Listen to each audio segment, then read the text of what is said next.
ជំរាបសួរបងប្អូនជនរួមជាតិជាទីស្រឡាញ់នឹងសល់តែ6ថ្ងៃទេប៉ុណ្ណោះខែក្រចេះនឹងរៀបចំប្រារព្ធពិធីបុណ្យទន្លេលើកទី10គឺនៅថ្ងៃ27ដល់ថ្ងៃ29ខែមិនិនាឆ្នាំ2026ដូច្នេះសូមចូលរួមទាំងអស់គ្នាណា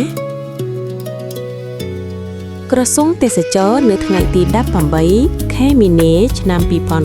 2026បានចេញសេចក្តីជូនដំណឹងស្តីពីការលើកកម្ពស់ភាពស្អាតភាពបៃតងនិងសណ្ដាប់ធ្នាប់អបអរសាទរពិធីបុណ្យទន្លេលើកទី10ឆ្នាំ2026នៅខេត្តក្រចេះក្រមប្រធានបទទន្លេបៃតងបេតិកភណ្ឌវប្បធម៌និងធម្មជាតិមហាសាលដែលប្រព្រឹត្តទៅនៅថ្ងៃទី27ដល់ថ្ងៃទី29ខែមិនិនាឆ្នាំ2026នៅខេត្តក្រចេះក្រសួងទេសចរបានសហការជាមួយរដ្ឋបាលខេត្តក្រចេះនិងក្រសួងស្ថាប័នពាក់ព័ន្ធនឹងរៀបចំពិធីបុណ្យទន្លេលើកទី10ឆ្នាំ2026ក្រោមប្រធានបទទន្លេបៃតងបេតិកភណ្ឌវប្បធម៌និងធម្មជាតិមហាសាលដែលប្រព្រឹត្តទៅនៅថ្ងៃទី27ដល់ថ្ងៃទី29ខែមីនាឆ្នាំ2026នៅខេត្តក្រចេះក្នុងន័យនេះដើម្បីរួមចំណែកលើកកម្ពស់ភាពស្អាតភាពបៃតងសណ្ដាប់ធ្នាប់និងសោភ័ណភាពតាមដងវិថីជាពិសេស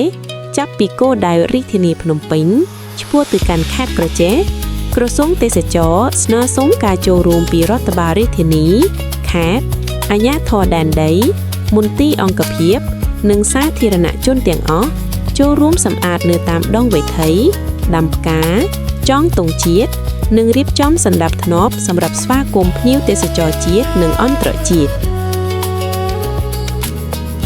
ព្រឹត្តិការណ៍បុណ្យទន្លេលើកទី10នឹងប្រារព្ធឡើងនៅខេត្តក្រចេះចាប់ពីថ្ងៃទី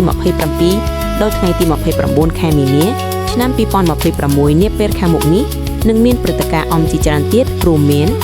1ពិធីរាប់បានព្រះសង្ឃដើម្បីឧទ្ទិសកុសលជូនដល់វិញ្ញាណក្ខន្ធបុព្វបុរសខ្មែរវីរៈកងទ័ពនិងកងកម្លាំងប្រដាប់អាវុធគ្រប់ប្រភេទដែលបានពល័យក្នុងបុព្វហេតុការពារជាតិមាតុភូមិនិងប្រជាជន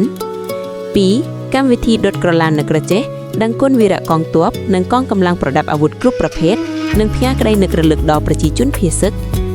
3កម្មវិធីប្រឡែងត្រីចូលក្នុងទន្លេដើម្បីបដូរជីវិតថ្មីនិងបន្តនិរន្តរភាពជីវៈចម្រុះសម្រាប់ទន្លេនិងបួងសួងសូមសេចក្តីសុខដល់ប្រជាជនកម្ពុជារស់នៅក្នុងសុខសន្តិភាព4ការសម្ដែងទេសនីយភាពសិល្បៈដែលបង្ហាញពីប្រពៃណីទំនៀមទម្លាប់និងសក្តានុពលទេសចរខេត្តក្រចេះព្រមទាំងមានការប្រគំតន្ត្រីផងដែរ5ការតាំងពិព័រណ៍សមិទ្ធផលក្នុងវិស័យទេសចរមហោស្រពម្ហូបអាហារនិងភេសជ្ជៈការតាំងពិព័រណ៍ពាណិជ្ជកម្មផលិតផលកសិទេសចរនិងផលិតផលក្នុងស្រុកព្រមទាំងការបង្ហាញសមិទ្ធផលនិងគម្រោងអភិវឌ្ឍន៍នានារបស់ខេត្តក្រចេះ6សកម្មភាពកីឡាទេសចរជាលក្ខណៈមហាជនជាច្រើនប្រភេទនិង7កម្មវិធីបណ្ដែតប្រទីបព្រមទាំងកម្មវិធីកម្សាន្តផ្សេងៗទៀតជាច្រើនសូមអរគុណសម្រាប់ការទស្សនានៅវីដេអូរបស់យើងខ្ញុំតាំងពីដើមរហូតដល់ចប់បើពេញចិត្តវីដេអូនេះ